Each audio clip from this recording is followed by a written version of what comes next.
as all those items was left on the field, made it difficult to be able to fill in some of the gaps. So that's why the crazy glue is important. But now what we want to do is we want to use this here to sand down some of the crazy glue.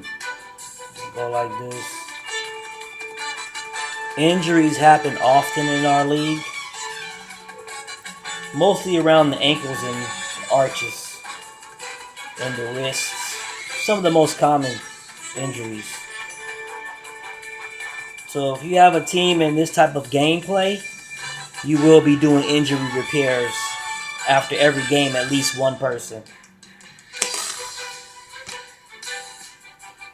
So you look here,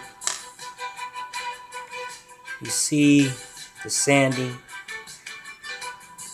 getting the arm back into a normal state. But if you look deep down in here, it's still cracked.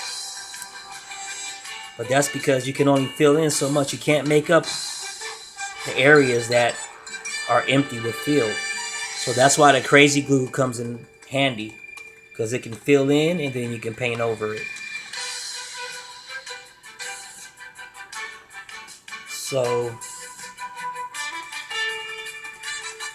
look forward to the following tape, which will show you the play where this injury took place. Thank you for tuning in. We here at Tom Ford Stadium welcome all viewers, and I support all EFL play.